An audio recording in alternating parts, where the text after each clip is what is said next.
일본 여행 가서, 사실 뭐 저는 일본 여행 가본 적은 없는데 어떤 일본 여행 갔다 오신 분이 일본 여행 가서 어디 유명한 곳에 갈 때 어디로 가야 할지 잘 모르겠을 때는 주위에 한국 사람이 어디 있나 잘 보라고, 그 한국 사람 따라가면 거기 갈 수 있다고, 뭐 이런 말을 하는 걸 들었습니다.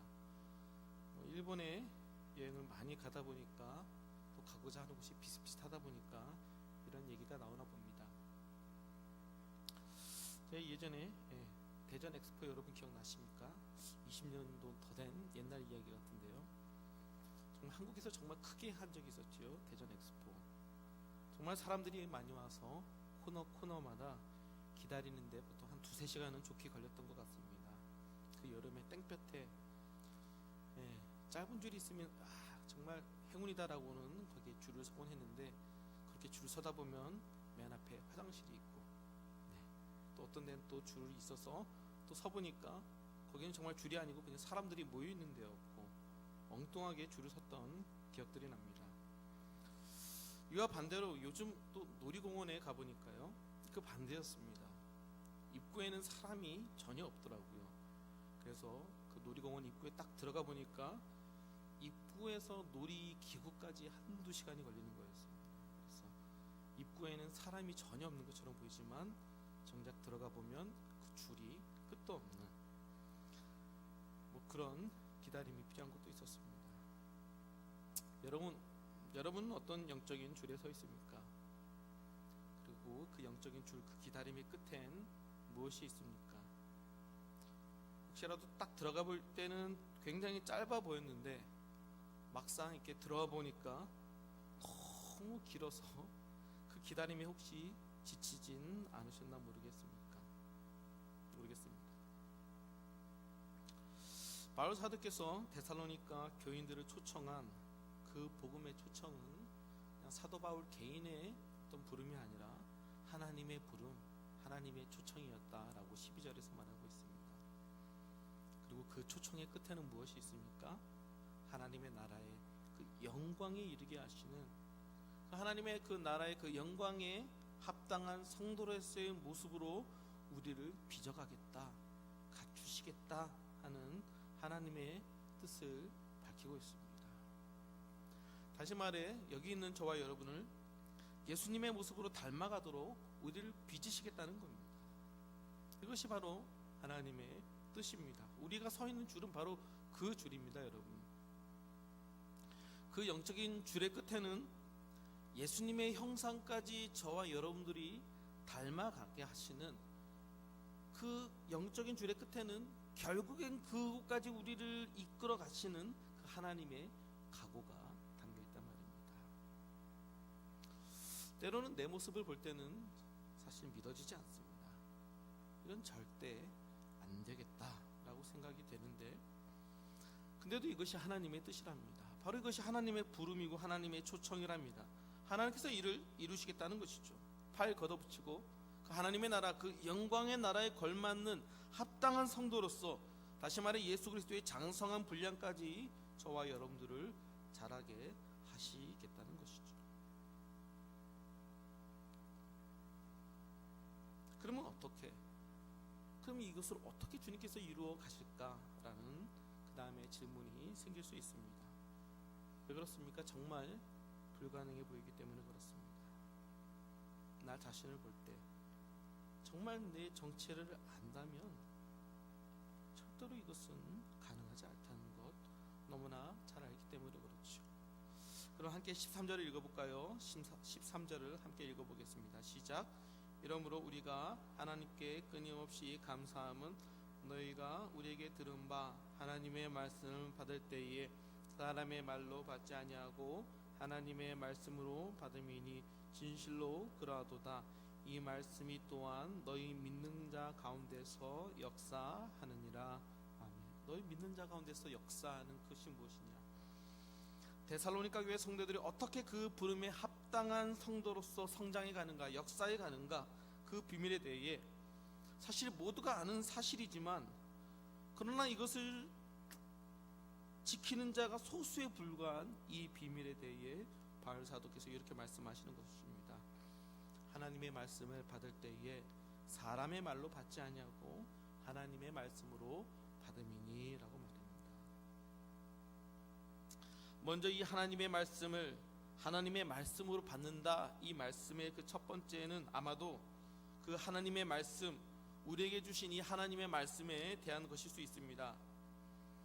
이 하나님의 말씀을 읽을 때 이 말씀이 진실로 하나님의 말씀으로 알고 그 하나님의 말씀이 또한 내 영혼을 부딪힐 때마다 진실로 이 말씀 앞에 서서 고뇌하고 아파하고 회개하고 돌이키고 씨름하는 과정이 있어야 한단 말입니다.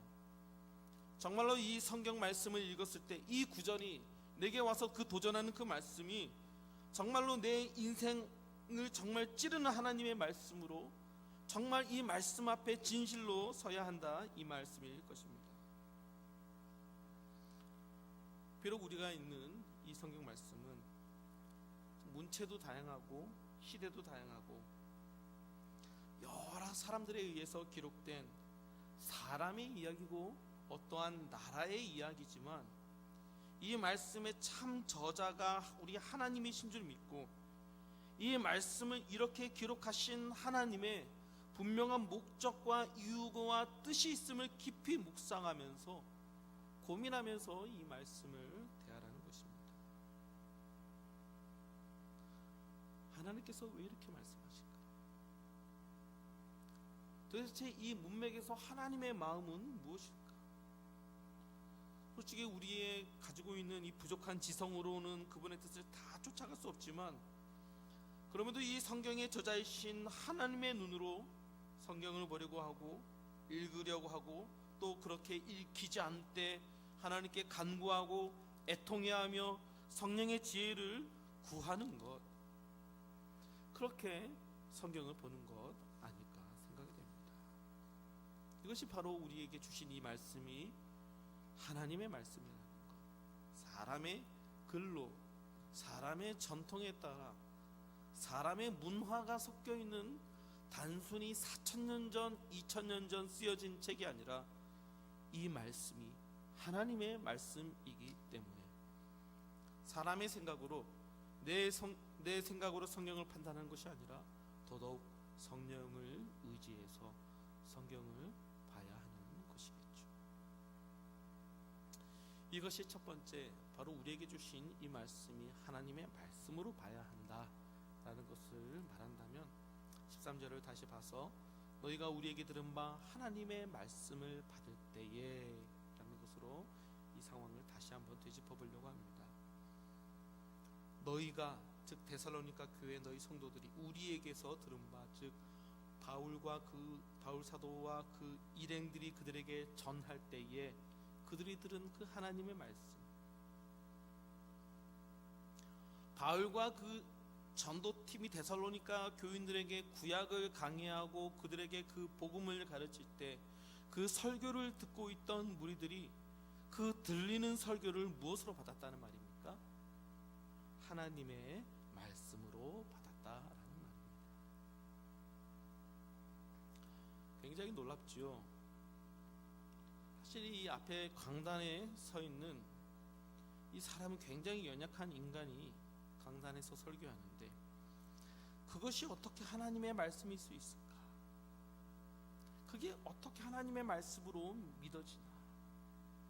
사실 안 믿어집니다. 안 믿어질 수밖에 없습니다.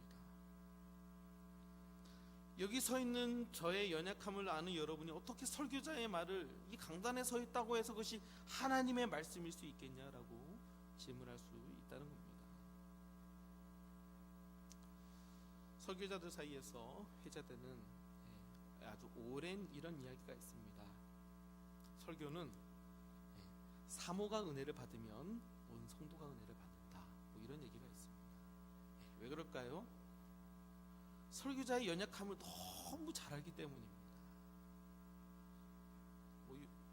아내가 듣고 있는데요. 저도 뭐 요즘은 안 그렇지만 한 5년 전만 하더라도 토요일 날이 부부싸움하기 가장 좋습니다. 그 부부싸움한 그 상처난 마음으로 저도 설교를 집필하고, 그리고 이제 그 부부싸움한 그 마음으로 이제 강단에 서는 겁니다. 아내가 저를 어떻게 보이겠습니까? 설교가 들릴까요? 그런 인간적인 모습을 너무 잘 알기에 그 설교를 들을 때 가장 먼저 실망하는 사람이 사실 사모가 아닐까요? 근데 만약에 그 사모에게 설교가 하나님의 말씀으로 들린다면 이는 여러분 기적입니다. 굉장히 기적 같은 일입니다. 그래서 저희 아버지는 목회하시면서 저희 어머니를 가장 부담스러워 하셨습니다. 아버지의 연약함을 너무 속속들이 알고 있기 때문에 제 어머니를 굉장히 부담스러워 했습니다. 근데 더 놀라운 것은 뭔지 아십니까? 그래도 저희 어머니는요, 그 빼곡히 적은 설교 노트가 수십 권이 있었습니다. 굉장히 많이 있습니다. 지금 다 버렸는지 모르겠는데 정말 그 설교를 들으면서 그 서 있는 그 남편을 보지 않고 하나님의 말씀으로 들으려고 설교 노트를 계속 깨같이 적은 노트가 수십 권이 있었습니다. 그 말씀을 하나님의 말씀으로 들으려고 말이죠. 사랑하는 성도 여러분, 사실 이게 잘 안 됩니다. 특별히 오늘날 시대의 정신에 맞춰 볼 때 더더욱 그렇지요. 요즘 같은 그 탈권위 사회에서 그 권위가 어디에 있는가라고 질문하는 이런 사회에서 설교자가 강단에서 전하는 말이 하나님, 전능하신 하나님의 말씀이라니 지나치게 권위적으로 느껴지지 않습니까? 어떻게 설교자의 말이 하나님의 말씀이라니 말이죠. 네, 먼저는 굉장히 죄송합니다. 그 원인을 설교자들이 먼저 제공을 했습니다. 사실 저도 이게 너무나 괴로울 때가 많았습니다. 강단에서 설교한다면서 정말 아무 얘기나 하고 생각나는 대로 얘기하고 그냥 이런저런 아무 얘기나 하면서 하는 설교를 저도 너무나 많이 들어온 터라 사실 저도 설교를 들을 때에 설교자의 말이 100% 하나님의 말씀이라고 여기는 데는 사실 저 자신도 어려움이 있습니다. 정말 어처구니 없는 이야기가 있을 때 정말 설교자로서 제 낯이 뜨거울 때가 한두 번이 아니었습니다. 그럴 때마다 저는 다니엘서를 또한 다니엘서에 나 있고 마태복음에서 인용하는 이 말씀을 되뇌어 봅니다. 한번 화면 보여주시겠습니까? 네, 같이 읽어보겠습니다. 시작. 그러므로 너희가 선지자 다니엘이 말한 바 멸망에 가정한 것이 거룩한 곳에 선 것을 보거든 읽는 자는 깨달을진저. 이 말씀에 대한 여러 해석이 있는데요, 이 말씀을 이렇게 설교하는 제가 설교자의 말씀을 듣고 충격을 받았었습니다.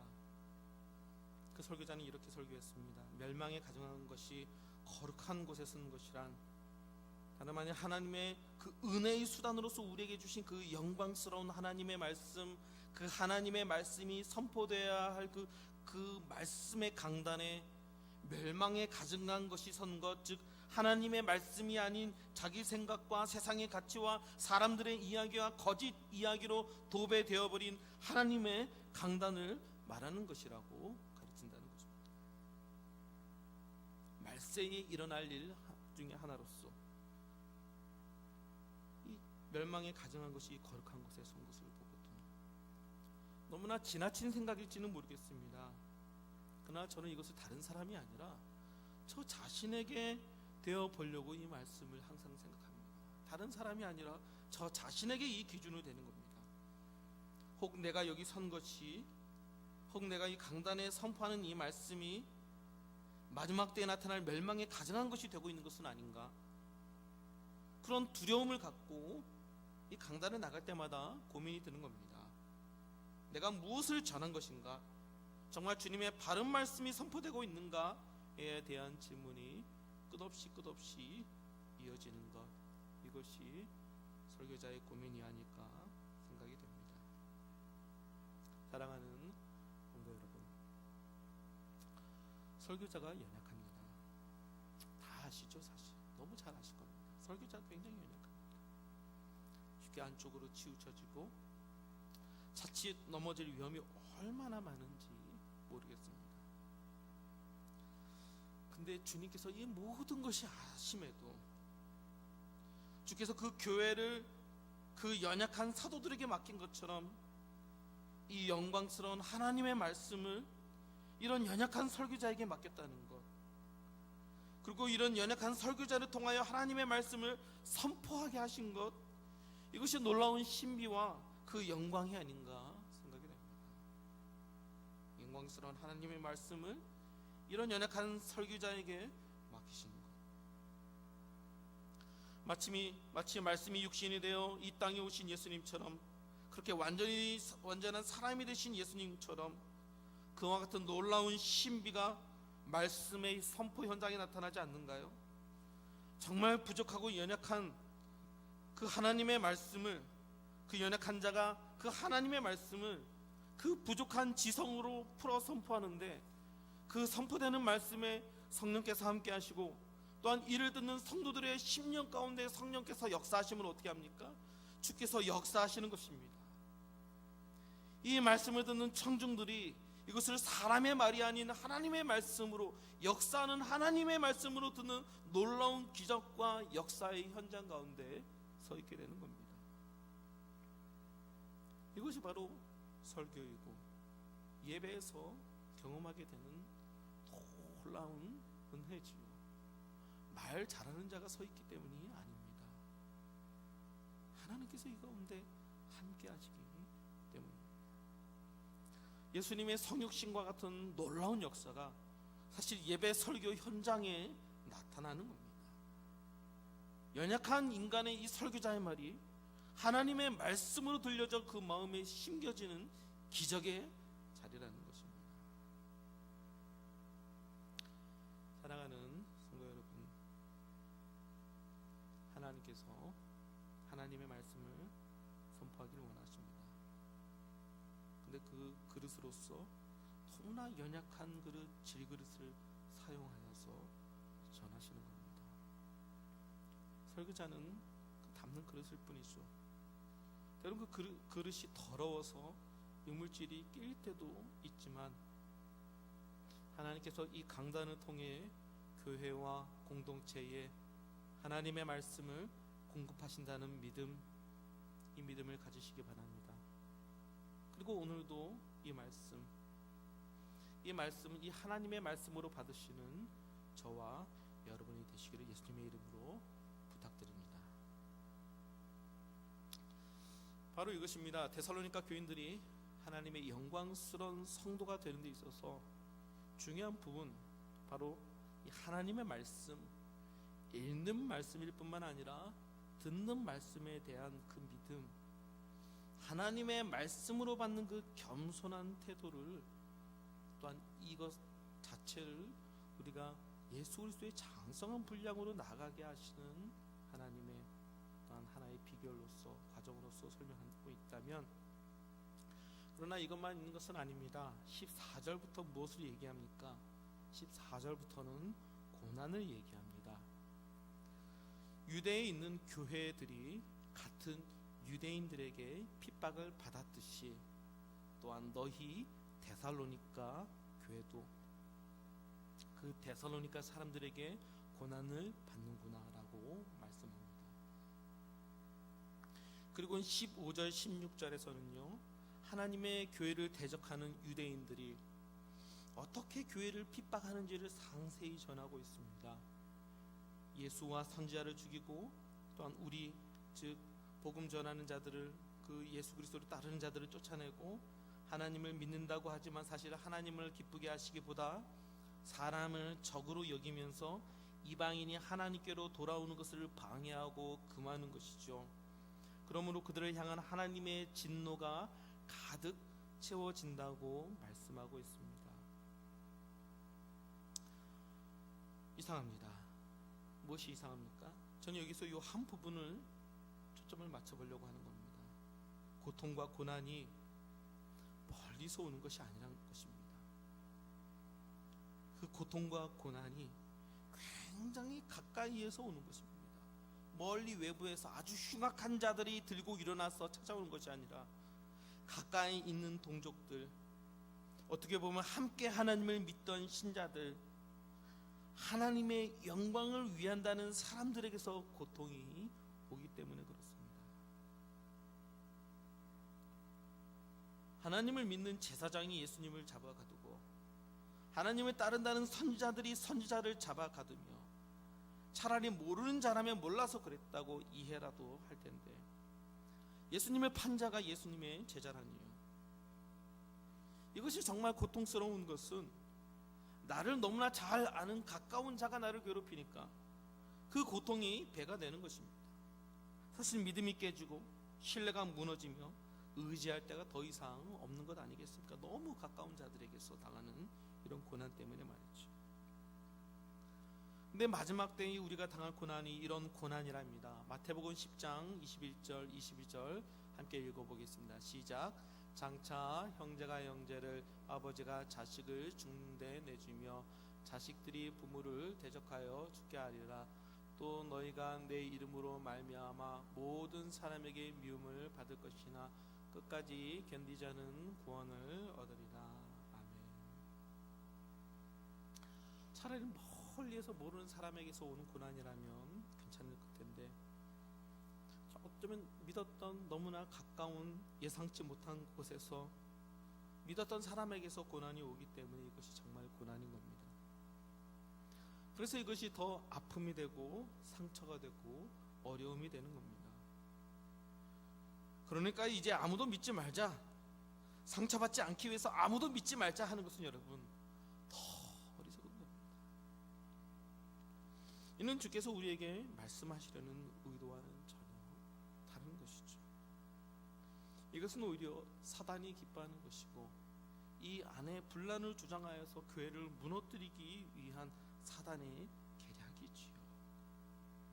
분명 성경에서는 이것을 얘기합니다. 우리에게 고난이 오는데 이 고난은 가까이에서 또한 우리가 함께 그 믿음을 가진 자 중에서 어쩌면 우리의 친인척 가장 가까이에서부터 그 고난이 온다는 것을 말이지요.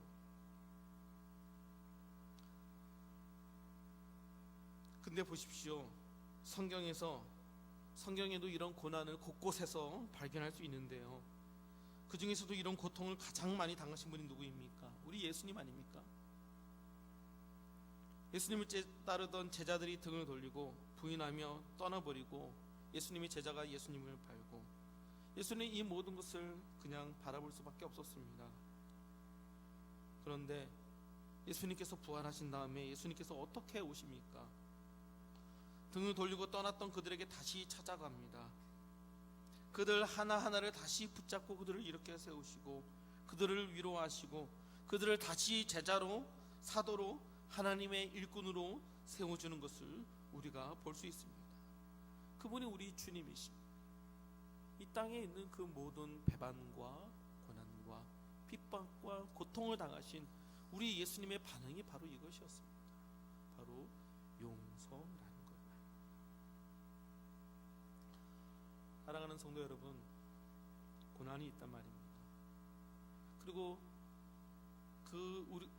우리를 핍박하는 자들은 가장 가까운 곳에서 어쩌면 내가 너무나 잘 아는 사람에게서 오는 고난일 수 있습니다. 그리고 그들은 그것이 옳은지 그른지 모르게 그것을 향하여서 마구 달려가며 하나님 향한 진노를 자기의 인생과 삶에 가득 채우는 모습을 볼 수도 있단 말입니다. 그런데도 불구하고 성경 전체를 통하여서 그 고난에 대한 우리의 태도와 자세를 무엇이라고 말씀합니까? 그 고난을 당했으므로 이제 가까운 사람 아무도 믿지 말고 살아라가 아니라 오히려 예수님도 당하셨고 사도도 당했고 선자도 당했고 모든 신자들이 계속 당하는 그 가까운 고난, 그 고난이 있으니까 그거 잘 알고 견뎌라라고 말하는 겁니다. 잘 알고 모르지 말고 잘 알고서 피해라가 아니라 잘 알고 견뎌라. 견딜 뿐만 아니라 그리고 나서 그 혹여라도 나를 배반했던 그 자가 다시 돌아올 때에 그를 세워주는 것, 그를 용서하는 것, 그것까지가 우리의 역할이 아닌가라고 성경은 우리에게 가르치고 있는 것입니다. 사랑하는 성도 여러분, 데살로니가 교회가 예수님의 성품으로 자라납니다. 어떻게 자라납니까? 굉장히 연약한 설교자의 말씀을 통해서. 근데 그 말씀을 하나님의 말씀으로 듣는 그 겸손의 훈련을 통하여서 그들이 하나님 나라에 합당한 자로서 자라간다는 것입니다. 그리고 또 하나는 무엇이 있습니까? 그들에게 고난이 있다는 겁니다. 그 고난은 가장 가까운 곳에서 오는 고난이고, 이것은 사실은 굉장히 어렵고 충격적인, 가장 믿는 사람에게서 오는 고난이기 때문에 감당하기 어려울 수도 있는 것인데, 이를 참고 인내할 뿐만 아니라 더 나아가서 그들을 용서하는 자리까지, 품어주는 자리까지, 예수님께서 그렇게 하셨듯이 또한 우리도 용서하고 품어줌으로써 예수님의 성품을 닮아가라 라는, 우리들에 대한 정말 믿음의 현장, 믿음의 장, 믿음을 보여주는 그 장을 우리들에게 보여주는 것입니다. 그렇게 우리가 예수님에게까지 자라는 것이겠죠. 이상히 여기지 마십시오. 놀라지 마십시오. 이런 일이 예전에도 있었고 지금도 있습니다. 이런 일들이 많이 있습니다. 그러나 우리는 오늘도 이런 고난, 때로는 가까이에서 오는 이런 고난 통해 예수님의 성품으로 자라나는 겁니다. 때로는 연약한 설교, 그 설교조차 하나님의 말씀으로 받음으로 하나님의 나라의 성도로서 자라는 것입니다. 이런 귀한 자람과 성장이 예수님의 그 장성한 분량까지 자라나는 그런 놀라운 역사가 저와 여러분들의 삶에, 그까지 우리를 자라게 하시는 그 하나님의 뜻을 쫓아 날마다 이루어지기를 간절히 소망하고 바라는 것입니다.